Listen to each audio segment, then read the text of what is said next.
Auto-entrepreneur, mot composé, une aventure avec laquelle il faut composer.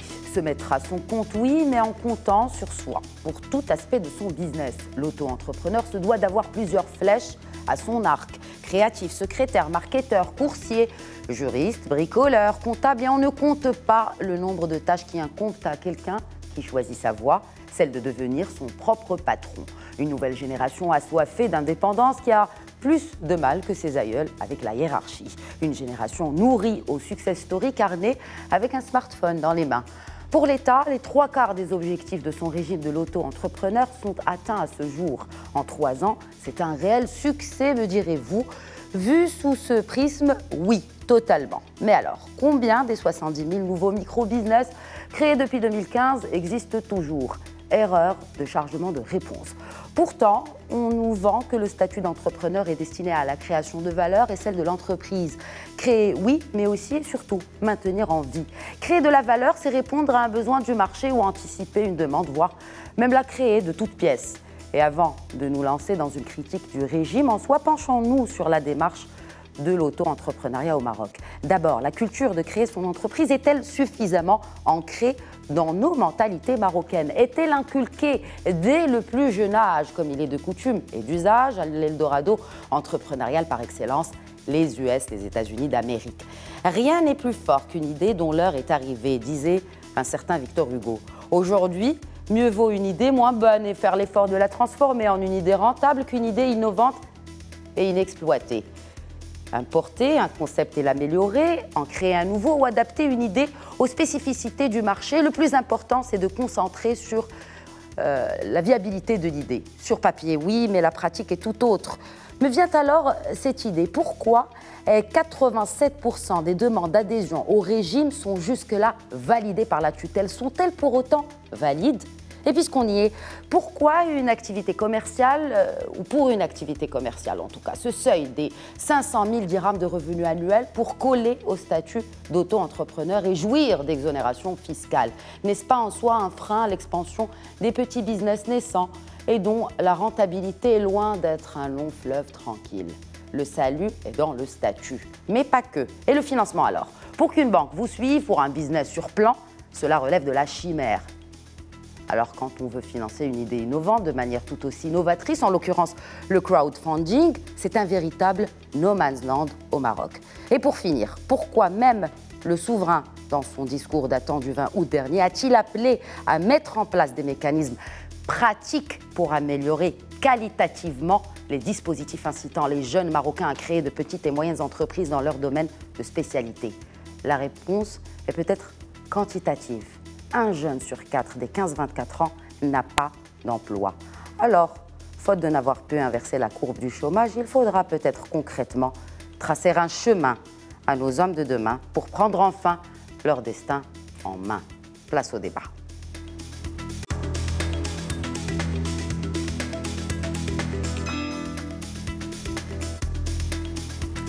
Et pour représenter le principal organisme de gestion du statut de l'auto-entrepreneur Post Maroc, j'ai le plaisir de recevoir sur le plateau aujourd'hui le directeur pôle Poste Digital, Fouad Zaidi. Bonjour et bienvenue. Bonjour. Et aussi pour représenter aujourd'hui Maroc PME, qui pilote donc ce projet de l'auto-entrepreneur au Maroc, Hussam Fathi, chef de service accompagnement à la formalisation à Maroc PME. Bonjour et bienvenue à vous aussi. Bonjour, merci pour l'invitation. Pour représenter les auto-entrepreneurs, l'initiateur de l'Union des auto-entrepreneurs du Maroc, Zakaria Fahim, bonjour. Bonjour. Bienvenue et bienvenue aussi à vous en tant que président de la commission TPE-PME et auto-entrepreneuriat à la CGEM. Merci pour l'invitation. Alors, ma première question s'adresse à Hussam Fathi. Quel est l'apport aujourd'hui de l'auto-entrepreneuriat dans l'économie marocaine, en sachant que le but de ce projet est de formaliser un secteur informel qui pèse très lourd sur notre économie, soit 20% du PIB hors agriculture? Tout d'abord, je vous remercie pour l'invitation. Et je tiens à rappeler que le statut de l'auto-entrepreneur, c'est une loi qui a été récemment promulguée. Ça fait même pas 3 ans, pardon. Donc, au-delà d'un simple texte juridique, je pense que le statut de l'auto-entrepreneur aujourd'hui c'est une innovation en termes de réglementation relative à l'entreprise. Il faut le dire, c'est le premier statut dédié à la micro-entreprise. D'ailleurs, avant 2015, donc, les gens, les porteurs de projets, les créateurs d'entreprises devaient faire appel au statut de l'ASRL ou d'autres formes juridiques plus ou moins surdimensionnées par rapport à leur taille et à leurs besoins, ou bien elles se trouvent forcées à une informalité. Alors donc, à partir de cette date-là, donc 2015, l'État a mis en place ce chantier structurant qui, à mon sens, vise à répondre à deux défis majeurs. D'abord, c'est accompagner les porteurs de projets pour se familiariser à l'entrepreneuriat. Donc, c'est une sorte de promotion de la culture d'entrepreneuriat, d'esprit d'entrepreneuriat, mais également à accompagner les personnes donc, déjà existantes dans l'informel à se formaliser via une alternative légale, non onéreuse, simple et fluide. C'est vrai, le statut aujourd'hui, il est adossé à de multiples avantages. Il y a une certaine souplesse au niveau de la création, au niveau même donc de la cessation d'activité. Il y a une certaine dématérialisation du processus de création donc, de son auto-entreprise. Il y a également cette souplesse en termes de domiciliation qui constitue à un certain moment donc, un problème pour les porteurs de projets. Donc les gens peuvent actuellement domicilier leur auto-entreprise chez eux ou bien en co-domiciliation avec d'autres auto-entrepreneurs. Il y a donc d'autres... Enfin, cela dépend du secteur d'activité, cela dit. Est-ce que c'est plutôt commerce ou service? Pour ce point de domiciliation, nous allons revenir en détail sur cela, mais je me demande, enfin, après 3 ans, certes, le projet est récent, mais on parle déjà de chiffres conséquents, on parle de 70% des objectifs ont été atteints, mais si on venait adresser un bilan d'étape en chiffres, est-ce qu'aujourd'hui nous avons un chiffre de l'apport justement de toutes ces micro-entreprises qui ont été créées par des auto-entrepreneurs, peut-être que ce soit pour l'informel ou même dans l'économie en soi, de manière plus globale? Alors en termes de chiffres, moi, je peux dire qu'il y a des indicateurs quand même qui nous éclaire par rapport à cette étape-là, par rapport à la bonne santé donc du statut de l'auto-entrepreneur. Aujourd'hui, nous avons quand même un bon chiffre qui est presque 80 000 personnes qui ont adhéré au statut de l'auto-entrepreneur.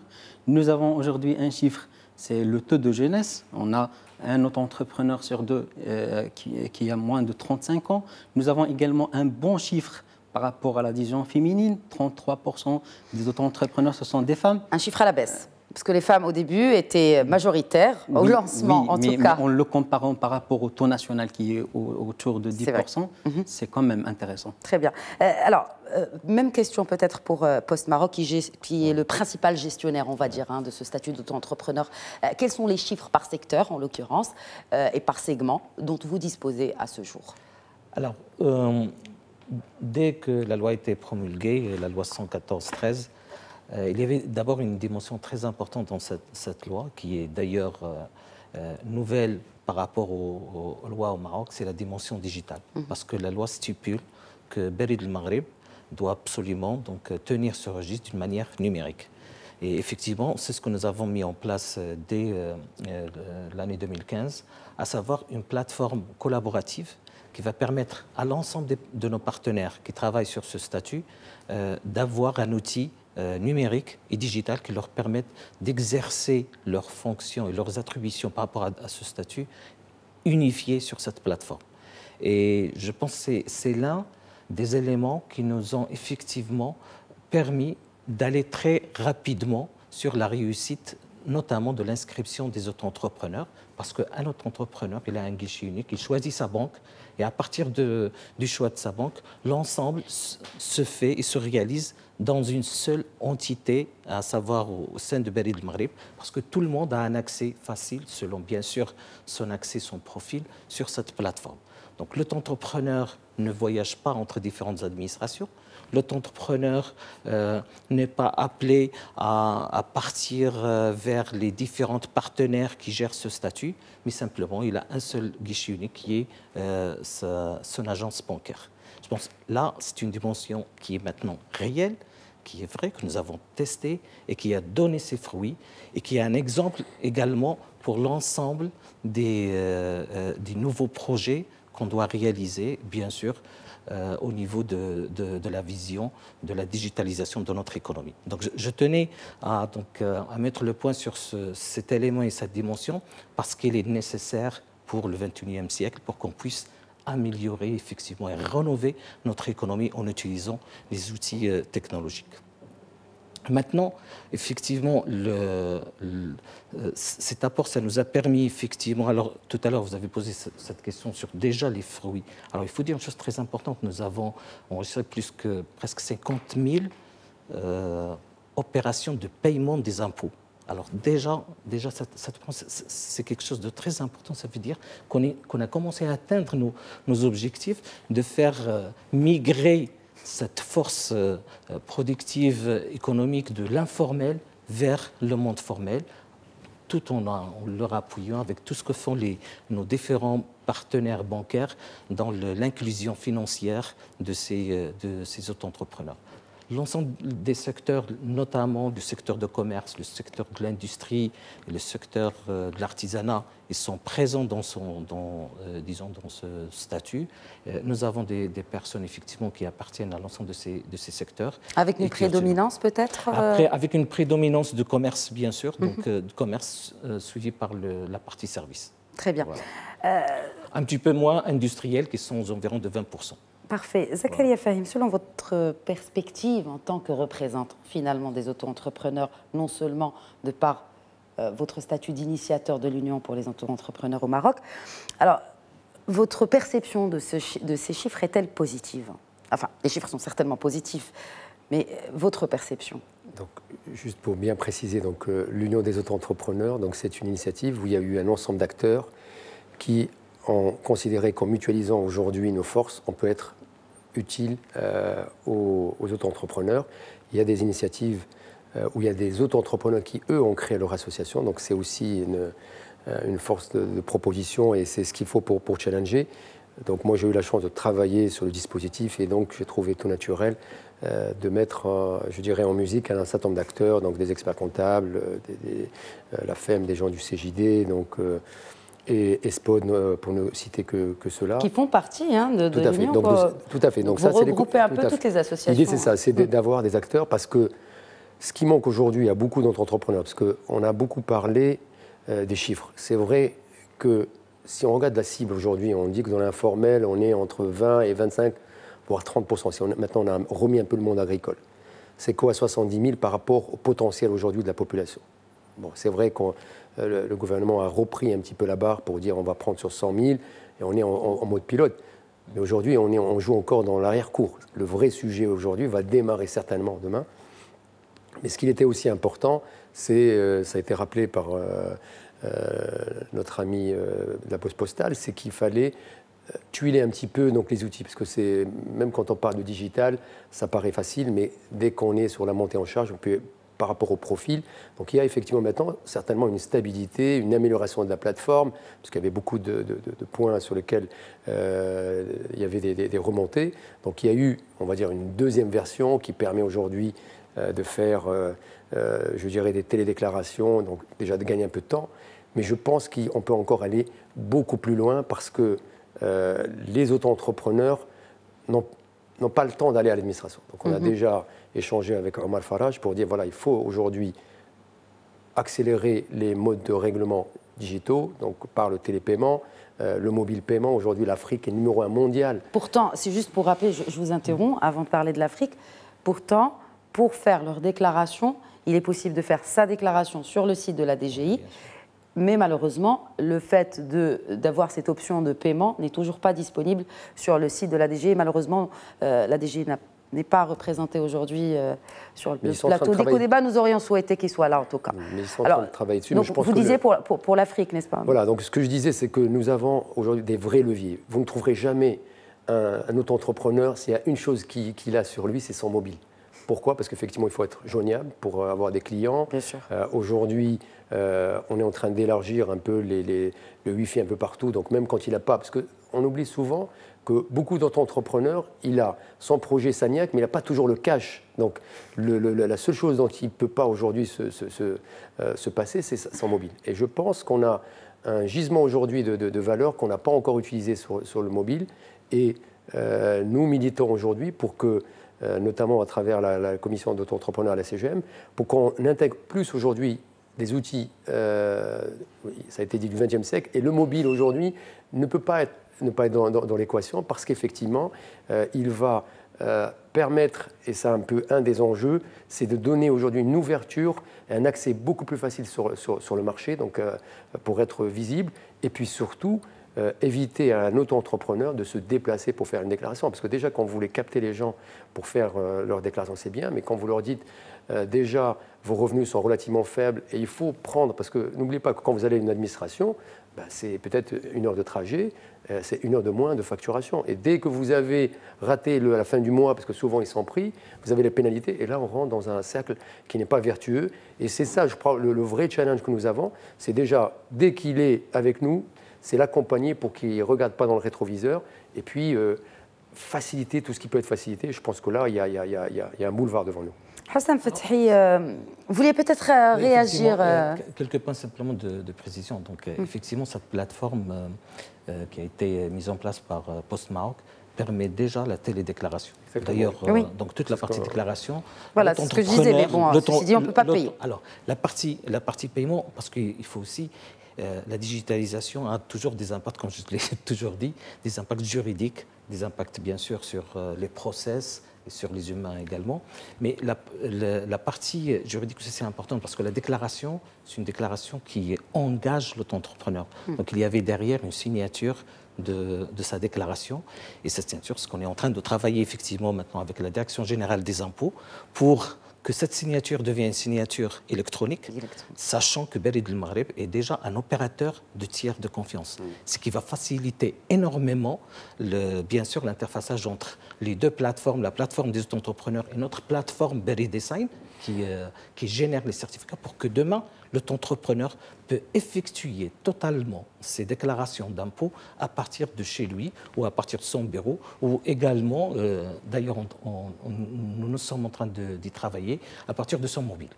Très bien. Ce sont des éléments très importants sur lesquels nous sommes en train de travailler. Donc le projet est dans le pipe. Je m'adresse à présent à Houssam Fethi, donc chef de service accompagnement à la formalisation à Maroc PME. La majorité absolue, donc près de 90% des dossiers d'auto-entrepreneurs qui sont soumis à Maroc PME sont validés. Quels sont les critères de validation que vous adoptez chez Maroc PME ?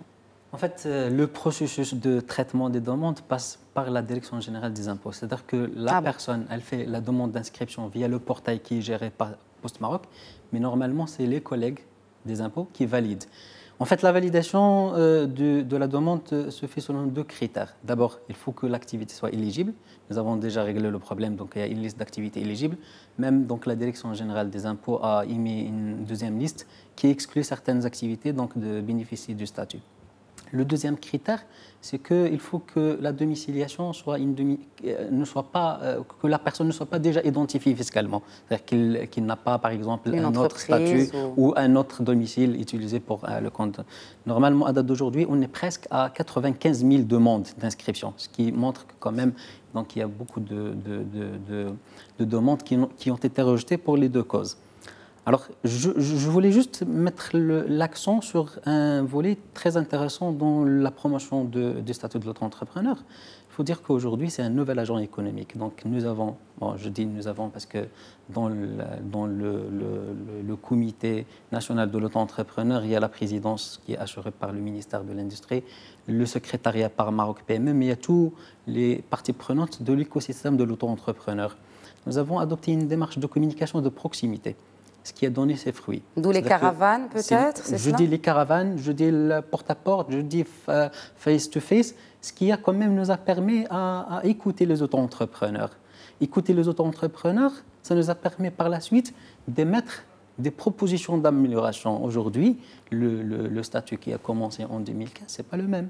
Il y avait beaucoup d'améliorations, beaucoup d'ajustements, et ça, c'est le fruit des remontées de terrain. Je pense également qu'aujourd'hui, les auto-entrepreneurs, ils sont bien écoutés. Nous avons également tout un arsenal donc, de supports de communication digitale. Il y a le portail institutionnel où les auto-entrepreneurs ils ont toute l'information. Il y a des vidéos didactiques de vulgarisation. Il y a des pages Facebook officielles, des pages de réseaux sociaux officielles qui vulgarisent le statut où on répond d'une manière réelle aux questions des auto-entrepreneurs. Mais est-ce qu'il y a un échange parce que... Mais certainement. Mais je dis le fruit aujourd'hui, s'il y a pas mal d'améliorations, que ce soit au niveau logistique, la plateforme, mais également au niveau de loi de finances. Nous avons émis pas mal de remarques pour rendre plus attractif le statut fiscal. Là, je dis que le statut, aujourd'hui, il n'est pas figé. Il est évolutif en fonction des besoins de la population cible. Alors, vous parlez bien sûr du statut fiscal. Pour rappel pour nos téléspectateurs, donc, les auto-entrepreneurs jouissent d'exonération fiscale, à savoir selon le seuil, en tout cas, selon le secteur d'activité, donc soit le commerce ou l'artisanat, et les services. Et les services. 2%, voilà. Ne dépassant pas un chiffre d'affaires annuel de 200 000 dirhams. Est-ce que vous ne pensez pas que c'est un frein en soi ? Comme je disais dans mon édito, est-ce que ce n'est pas un frein en soi pour justement ces jeunes entrepreneurs ?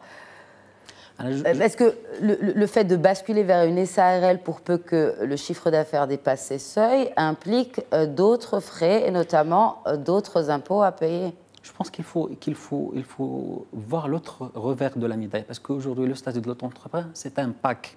On ne peut pas voir juste le traitement fiscal parce que derrière, quand même, il y avait pas mal d'exonérations en termes de la comptabilité. Les auto-entrepreneurs, ils sont exonérés de tenir une comptabilité. Aujourd'hui, également, le travail qui a été fait pour définir ces seuils-là, il a été fait dans un cadre participatif avec carrément des échantillons d'auto-entrepreneurs pour identifier quels sont aujourd'hui plus ou moins les moyens de fourchette de revenus de cette population cible.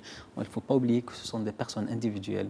C'est-à-dire que même en termes de certaines activités, ils sont exclus. Ce ne sont pas des personnes qui font l'export, ils ne sont pas aptes à faire l'export, ce ne sont pas des personnes qui sont aptes à faire l'import. Donc, généralement, la population cible que nous avons aujourd'hui, c'est une population qui est majoritairement dans cette fourchette de revenus. Très bien. Sachant qu'on parle de chiffre d'affaires encaissé. C'est-à-dire que la personne peut faire au-delà de 500 000, mais qui n'est pas encore. Qui ne va pas... Oui, très bien. Zakaria Fahim, peut-être on fait réagir un peu, parce qu'il y a deux points que j'imagine vous voulez... C'est important, cette question de rejet, si vous permettez. Justement, sur la validation, peut-être. Sur la validation. Oui. La validation, le taux est vraiment très faible. La DGI valide la majorité de dossiers. D'ailleurs, le taux de rejet il est inférieur à 2%. Ma question est là, Fouad Zaidi. Est-ce que c'est positif de valider autant ? Est-ce que, par exemple, on ne pourrait pas peut-être inclure d'autres critères de sélection, peut-être pour aider même, pour accompagner d'une certaine manière ces porteurs de projets, que peut-être le projet qu'ils portent ne peut aboutir, ou peut-être que c'est un projet mort-né, ou enfin, c'est dans ce sens que ma réflexion part. Non, mais je pense le fait qu'on a un taux de rejet qui est vraiment très faible, ça veut dire que l'administration fiscale accepte ces projets, accepte ces personnes pour qu'ils soient demain des auto-entrepreneurs et des gens qui sont dans les informels. Avant la pause, je voudrais faire réagir Zakaria Fahim sur cela. C'est clair qu'aujourd'hui, si en quelques clics, vous avez un certain nombre de caractères pour mettre en activité, je défie toute personne qui peut vous dire c'est une activité performante ou pas. Parce que déjà, quand vous voulez choisir une activité, ce n'est pas toujours simple. Donc, je pense que le vrai sujet, c'est comment on accompagne aujourd'hui ces gens qui souvent, il ne faut pas oublier, le vrai challenge, c'est faire en sorte que les gens qui choisissent d'être entrepreneurs le choisissent par vocation et non pas par défaut. Parce que vous avez beaucoup de gens qui vont vers l'auto-entrepreneur parce qu'ils n'ont pas le réseau pour être salariés, parce qu'ils n'ont pas les connexions, alors que ça doit être l'inverse. C'est-à-dire qu'on doit avoir des messies qui vont vers l'auto-entrepreneuriat, des gens qui rentrent dans l'antichambre des entrepreneurs, parce que l'auto-entrepreneur, il y a deux grandes logiques. Vous avez effectivement les gens qui sont dans l'informel, les gens qui ont démarré souvent dans le microcrédit, qui se retrouvent ce que j'appelle moi les hors-la-loi malgré eux, parce qu'ils ont des difficultés à revenir dans le formel, parce qu'ils ont peur du bâton du contrôle fiscal. Et là, je pense qu'il y a toute une pédagogie, tout un dispositif, donc ça a été fait, mais je crois que le rôle aujourd'hui de tous les acteurs, c'est rétablir aujourd'hui la confiance vers cette grande population qui est aujourd'hui un des enjeux de l'auto-entrepreneur, c'est permettre aux gens de démarrer tout de suite dans le formel. Donc ça, c'est une des vocations, mais en même temps, faire sortir des gens de l'informel. Pour faire sortir des gens de l'informel, ce n'est pas les 1 ou 2% qui souvent. La couverture sociale, on n'en a pas encore parlé, mais c'est un des leviers. C'est sûr qu'on en parle en deuxième partie d'émission. Et l'accès au marché, c'est-à-dire que moi, je suis dans l'informel, je bricole, vous me dites, bon, il faut payer 1%, il faut se déplacer.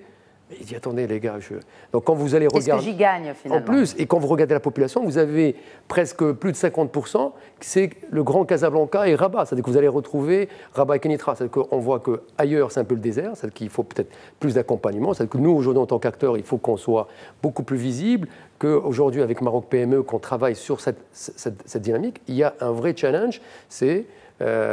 ramener des gens à nous écouter, parce que je pense qu'il y a un vrai sujet, c'est sur l'attractivité réelle. Donc, quelqu'un qui est dans l'informel ne va pas venir pour 1 ou 2%, il va venir pour autre chose, et pour l'instant, le autre chose, il ne l'a pas. D'où justement cette question très importante de couverture sociale et médicale.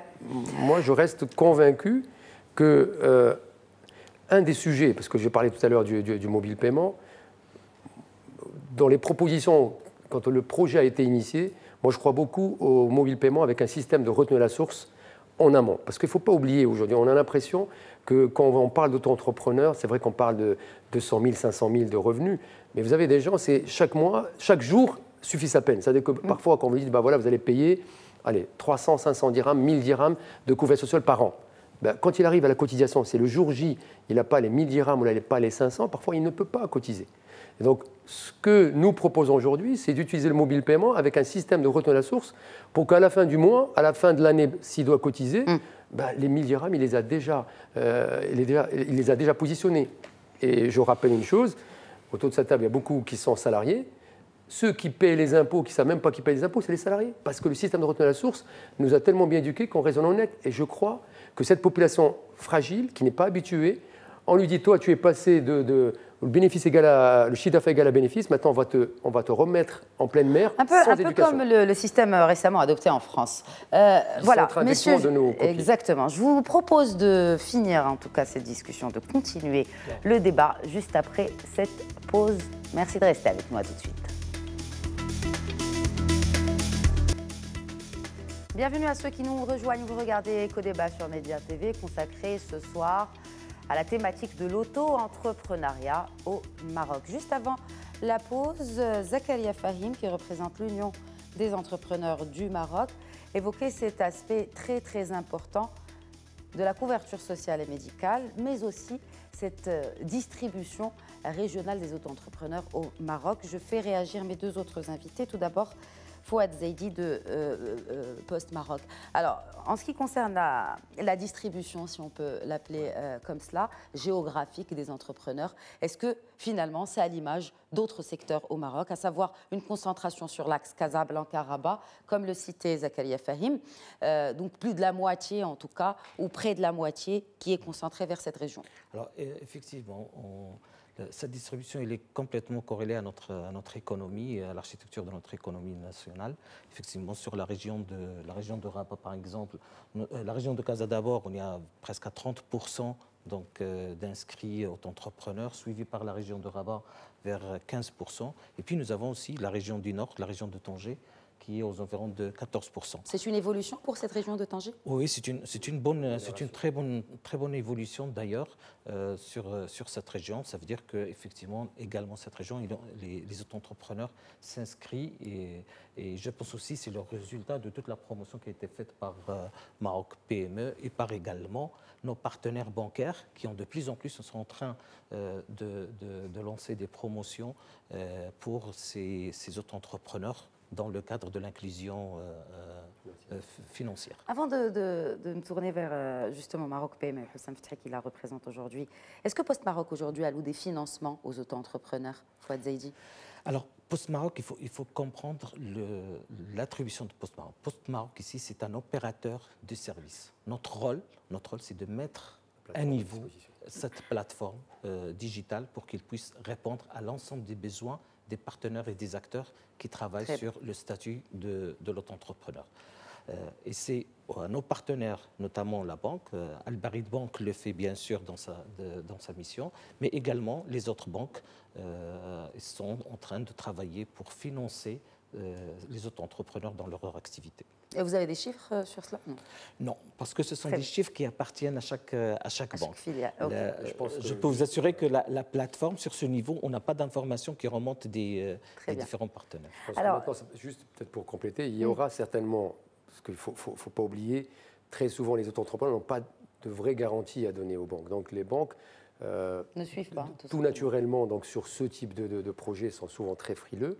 Maintenant, il y a une grande opération dans le cadre du partenariat avec la CCG, et il va y avoir une grande annonce qui va être faite pour les auto-entrepreneurs notamment, pour les micro-entrepreneurs, pour qu'on puisse avoir une garantie jusqu'à 70% du crédit. Et donc pour la banque, comme on le rappelle toujours, quand vous gérez l'épargne publique, vous ne pouvez pas aujourd'hui prêter si vous n'avez pas une garantie de retour. Et les banques, il faut bien le rappeler, n'ont pas toujours le public qu'il faut pour gérer, donc disons les personnes qu'il faut pour gérer des personnes qui vont emprunter 10 000 dirhams, 20 000 dirhams. C'est pour ça qu'il y a je pense, l'écosystème du microcrédit va avoir un rôle très important. Et il y a aujourd'hui toute une interconnexion qu'il faut faire pour que la banque puisse être plus facile à engager donc, ses ressources parce qu'elle sait qu'elle est backée par la CCG avec 70% et que derrière, il va y avoir un suivi. Parce que je reviens à ce que je disais tout à l'heure, c'est donner l'argent. On peut dire que ça peut être relativement facile, 10 000, même c'est quoi pour une banque.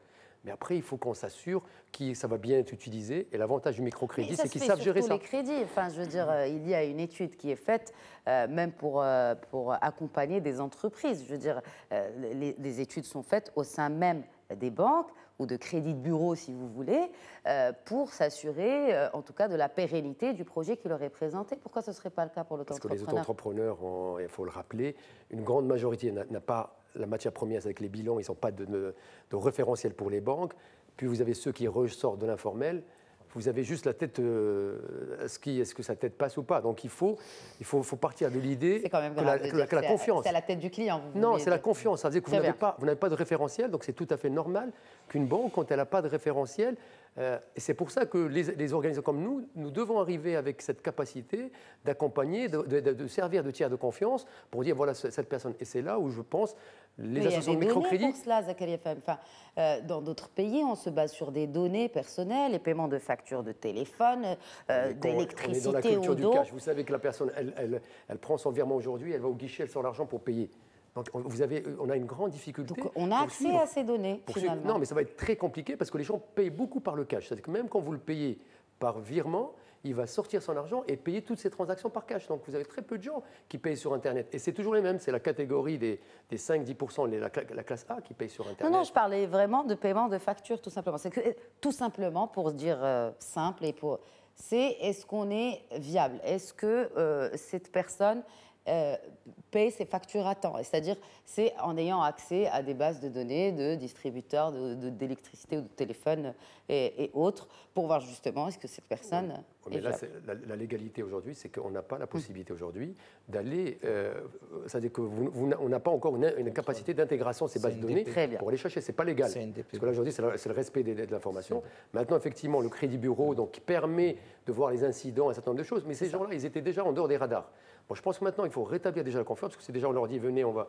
Donc je pense que c'est pour ça qu'il faut partir de l'idée que si on veut ramener ces gens-là, il faut qu'on leur offre quelque chose. Aujourd'hui, je pense que l'offre qui est sur la table est intéressante en termes de trajectoire, mais il y a beaucoup de choses qui manquent. La première aujourd'hui, c'est l'accès au marché. Donc, il a parlé des marchés publics, mais moi, je pense quand vous êtes une entreprise il a parlé des marchés publics pendant que nous n'étions pas, en fait, pendant la pause. Alors, justement, on fait réagir Maroc PME. Qu'est-ce qui est proposé aujourd'hui aux auto-entrepreneurs pour les encourager, motiver, les inspirer même à se lancer dans l'aventure de l'auto-entrepreneuriat? Alors, je reviens à l'idée dont j'ai parlé tout à l'heure, c'est que Maroc PME, en tant que secrétaire donc, du Comité national de l'auto-entrepreneur, il a cette mission donc, de coordonner les différentes actions émises par des uns et des autres. Nous avons proposé à intégrer expressément l'auto-entrepreneur dans le cadre de la commande publique. Ça permettrait aux auto-entrepreneurs de quand même d'accéder à une partie des bons de commande qui est publiée par les collectivités locales, les organismes publics, les administrations publiques. Mais je reviens à cette question de financement. Aujourd'hui, c'est vrai, il y a pas mal de banques qui ont lancé des actions de financement à petite échelle, au profit des auto-entrepreneurs. Donc, c'est des facilités de caisse. Il y a pas mal d'organismes également qui ont des offres de prêts d'honneur pour le compte des auto-entrepreneurs. Ce que nous essayons de faire au niveau de Maroc PME, c'est d'abord de travailler avec les auto-entrepreneurs à renforcer leur business plan. C'est-à-dire qu'il y a tout un travail en termes d'accompagnement entrepreneurial pour permettre à ces gens-là de défendre leurs projets devant les organismes de financement. Donc, chose qui est quand même... Il y a des équipes dédiées pour cela? Oui, nous avons... Sur les régions? Ou c'est centralisé? Non, en fait, on a mis en place un réseau national de conseillers en auto-entrepreneuriat ou bien en entrepreneuriat d'une manière générale qui travaillent. Enfin, pour peut-être des futurs auto-entrepreneurs qui nous regardent. C'est des profils qui ont été sélectionnés, identifiés par Maroc PME et donc qui ont été référencés sur un cahier de charges qui sont disponibles. Donc, nous avons la base de données et ils sont mobilisables en fonction des besoins des partenaires régionaux et locaux. Nous avons à date d'aujourd'hui donc un bon bilan d'action d'accompagnement. On a même des personnes, des auto-entrepreneurs qui ont accédé à des financements grâce à l'accompagnement Maroc PME. Plus que ça, Maroc PME aujourd'hui, il a essayé d'amorcer une dynamique entrepreneuriale dans les régions où on a identifié donc des projets, des initiatives structurantes visant notamment à intégrer les auto-entrepreneurs dans la chaîne de valeur nationale et locale, ou tout autre type d'initiative visant à l'inclusion financière, économique et technologique des auto-entrepreneurs. À date d'aujourd'hui, nous avons identifié et mobilisé plus de 100 agrégateurs d'auto-entrepreneurs, que ce soit des entreprises industrielles, des entreprises de services, des associations ou des organisations encadrant et accompagnant les auto-entrepreneurs. Alors, je me tourne encore une fois vers Zakaria Fahim. Alors, vous êtes président de la commission TPE-PME, grandes entreprises et auto-entrepreneurs au sein de la CGEM. Est-ce que le statut de la CGEM permet, puisqu'on parle d'intégration, d'intégrer les auto-entrepreneurs au sein de cette représentativité, en tout cas, qu'on connaît de personnes morales et d'entités moyennes et grandes? Tout à fait. Donc, ce qu'il faut savoir, c'est que c'est la première fois dans l'histoire de la CGEM qu'il y a une commission qui va traiter du sujet d'auto-entrepreneur. Donc, c'est une première. Donc, l'idée aujourd'hui, c'est de travailler un peu sous forme d'associations. On va connecter aujourd'hui des entrepreneurs dans des associations et avoir plutôt... Mais elles existent déjà, ces associations que vous évoquiez quand je disais ça, que les associations, parce qu'aujourd'hui, il y a plusieurs associations qui travaillent, donc peut-être que Maroc PME a déjà cartographié, mais peut-être n'a pas tout cartographié. Mais l'idée, c'est d'avoir un petit peu, à l'instar de ce que nous avons dans les autres métiers, une fédération des auto-entrepreneurs qui sera membre du patronat. Donc là, il y a une réflexion pour que la voix soit portée par la fédération et qu'ils gardent aujourd'hui, je dirais, un espace à eux pour pouvoir travailler. Et c'est un peu comme ça qu'on a collaboré avec des organisations qui sont en train de monter en puissance pour permettre, parce que l'idée derrière, c'est de profiter des services de la CGEM sans obligatoirement avoir une cotisation à payer pour l'auto-entrepreneur qui démarre. Donc on veut aujourd'hui être beaucoup plus dans l'apport du service. À travers Quel genre de service, par exemple, peut offrir aujourd'hui la CGEM aux auto-entrepreneurs? Une des premières choses sur lesquelles nous sommes en train de travailler, c'est donner un accès aujourd'hui à travers donc, la plateforme Internet de la CGEM, des accès marchés, c'est-à-dire de faire des appels pour dire aujourd'hui, moi, auto-entrepreneur, ce dont j'ai besoin, c'est effectivement pouvoir travailler parce que j'ai une compétence. On va pouvoir faire, nous en tant que commission, on va inviter, et donc ça sera par région, parce qu'il ne faut pas oublier, ça a été rappelé, la force aujourd'hui d'un auto-entrepreneur, c'est sa capacité d'être agile et de la proximité. Parce que souvent, quand vous allez, parfois vous voulez changer une ampoule dans un étage, on appelle une entreprise, pour se déplacer, elle vous coûte 310 dirhams plus 200. Lui, il est à côté, il va vous coûter peut-être 100 dirhams. Donc tout le monde est content. Donc l'idée, c'est effectivement de passer par une organisation donc, du type fédération. Donc là, la réflexion est en cours pour qu'on fasse que ça soit... La réflexion, excusez-moi encore une fois de vous interrompre, la réflexion est menée en concordance avec la Maroc PME ou c'est juste au niveau de la CGEM? La CGEM, parce que là c'est statutaire, donc pour voir aujourd'hui comment on peut leur donner des services sans leur demander une cotisation, parce qu'aujourd'hui c'est une population qu'on veut accompagner, donc on est en train de voir les différents services. Le premier sur lequel on veut travailler, c'est l'accès au marché, et donc inviter donc, nos membres à proposer donc, des marchés, leur donner des services notamment de veille, puisqu'on a développé des outils de veille, donc on a développé toute une batterie aujourd'hui de sujets, notamment digitaux sur le mobile, leur offrir tous ces services. Et bien sûr, après ceux qui vont, parce qu'il ne faut pas oublier que la première phase de l'auto-entrepreneur, c'est cette partie accompagnement. On veut garder l'idée que dès qu'on rentre dans la CGM, il y a un minimum de cotisation. Donc là, on est en train de réfléchir sur ce minimum de cotisation, mais le fait de passer par la fédération, ça n'oblige pas l'auto-entrepreneur à venir cotiser immédiatement. Donc il peut attendre soit d'évoluer, soit d'avoir son statut. Mais par contre, on va lui offrir toute une batterie de services, parce que ce qu'il a besoin aujourd'hui, c'est de marché, c'est de visibilité, c'est effectivement des services de veille, c'est de la formation, c'est de l'accompagnement. Et donc tous ces services-là, nous pensons qu'en passant par une fédération qui devient membre, donc pour l'instant, rien n'est... On est en train de préciser, puisque là, la Commission vient de présenter son plan d'action il y a 2 jours. Et donc, c'est quelque chose que nous allons mettre sur la table. Il a rencontré ce plan d'action un engouement au sein de la Confédération? Il a été validé, on va le pousser, la Commission le pousse, parce qu'effectivement, nous croyons très sérieusement que la CGM doit être aujourd'hui le partenaire par excellence des jeunes. Donc la présidence de la CGM a bien mis comme target aujourd'hui les jeunes comme étant le levier sur lequel nous allons travailler sur les 3 années de mandat. Et c'est pour ça que la commission auto-entrepreneur et TPE a une mission très importante, c'est faire en sorte qu'on amène la meilleure solution, la plus fluide, parce que c'est des entrepreneurs qui souvent n'ont pas le temps, n'ont pas, je dirais, cette capacité aujourd'hui d'aller sur la comète, mais eux, ce qu'ils veulent, c'est avoir du marché, avoir des services. Et avoir une couverture sociale et médicale. Et bien sûr, avoir une couverture sociale. Alors, j'ajouterai aussi le rôle de Beril Mareb à ce niveau. On a bien sûr sous réserve de la protection des données personnelles et donc on peut fournir, nous avons une base de données très riche maintenant par rapport à ces autres entrepreneurs qui sont inscrits. Ne vous inquiétez pas, voilà. Et ça, c'est un élément très important. Par la suite, bien sûr, sous le contrôle et le pilotage du ministère de l'Industrie, de Commerce et de Maroc PME, on peut avoir une collaboration là-dessus pour effectivement apporter de la valeur à ces autres entrepreneurs. Alors, je veux revenir quand même à ce point, qui peut être un motivant comme décourageant pour un auto-entrepreneur, pour se lancer en tout cas dans l'auto-entrepreneuriat. Il s'agit de la couverture sociale et médicale. Alors, l'AMO pour les indépendants, la loi est entrée en vigueur, mais qu'est-ce qui est fait aujourd'hui et qu'est-ce qui va être fait peut-être demain pour essayer peut-être d'apporter une lumière, d'apporter peut-être des éclaircissements de par les données dont vous disposez à la CNSS, tout simplement, pour justement statuer sur ce statut des auto-entrepreneurs? Alors, à date d'aujourd'hui, les décrets d'application ont été approuvés au Conseil de gouvernement, donc ça fait une semaine.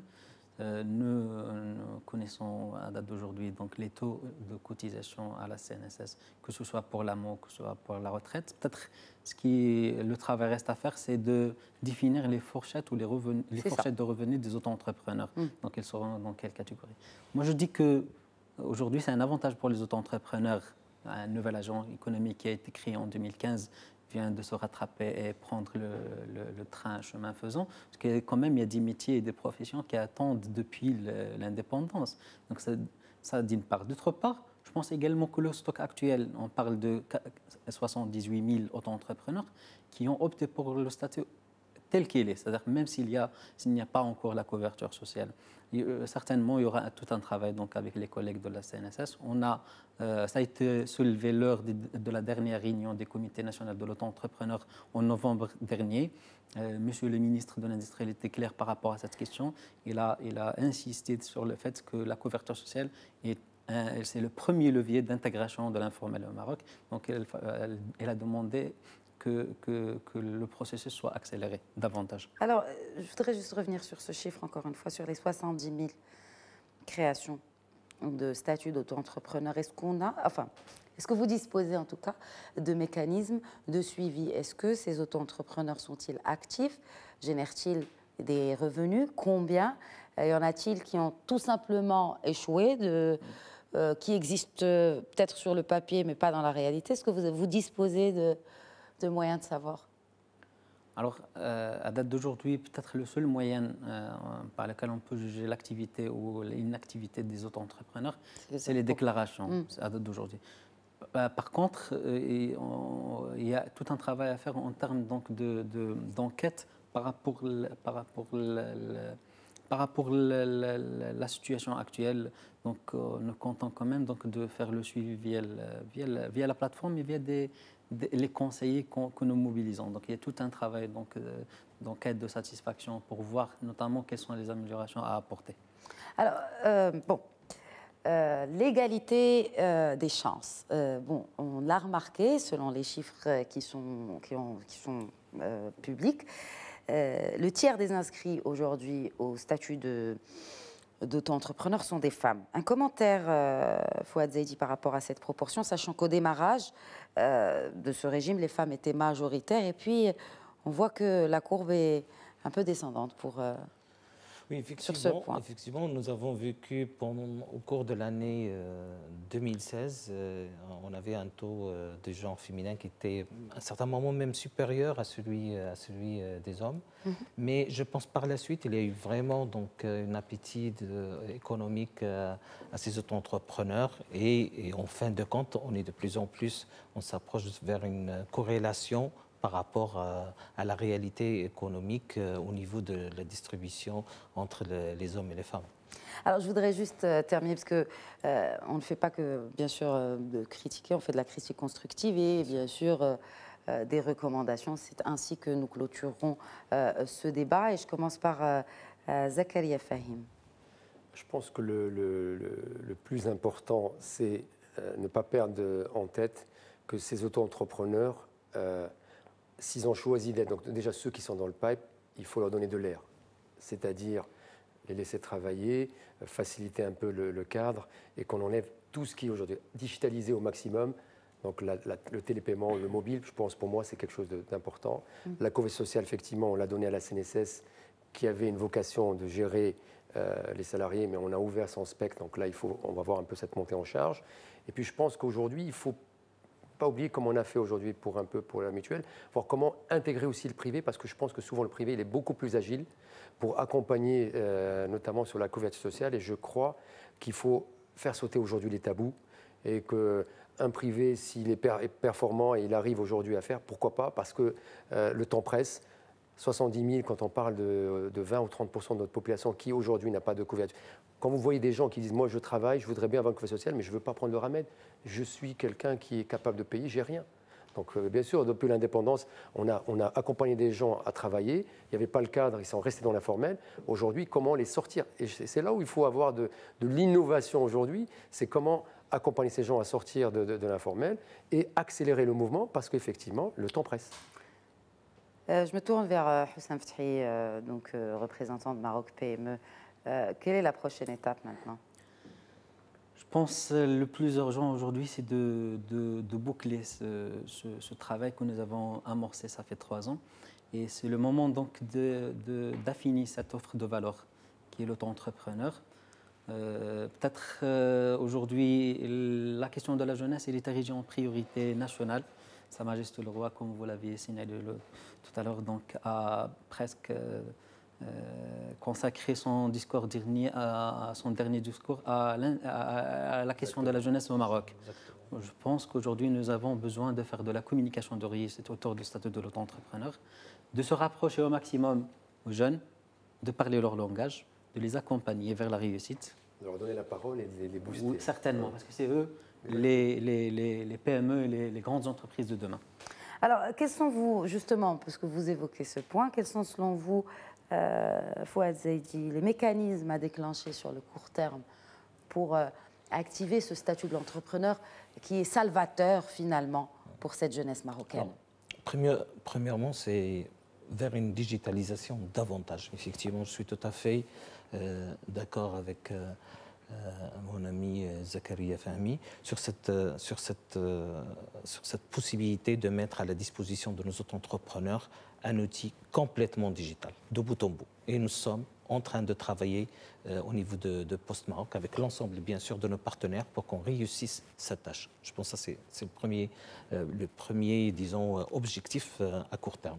Le deuxième objectif, c'est Postmark maintenant détient vraiment un registre important, fiable, parce que nous avons les adresses des auto-entrepreneurs, des adresses e-mail, leur numéro de téléphone, ainsi de suite. Bien sûr, sous réserve du respect total de la réglementation et de la protection des données personnelles, cette base de données doit être effectivement échangée avec l'ensemble des partenaires qui vont apporter de la valeur à ces auto-entrepreneurs dans une perspective de marketplace pour qu'on puisse effectivement avancer avec notamment le secteur privé et le secteur public également. Et je terminerai avec cette citation de Winston Churchill. Le succès, c'est pouvoir d'aller d'échec en échec sans perdre son enthousiasme. Messieurs, merci beaucoup d'avoir apporté vos éclairages respectifs à ce sujet très très important et très sensible avec un avenir certainement prometteur qu'est l'auto-entrepreneuriat au Maroc. Merci encore une fois. Merci à vous tous pour l'invitation. De nous avoir suivis pour votre fidélité. Rendez-vous la semaine prochaine pour un nouveau numéro d'Éco-Débat.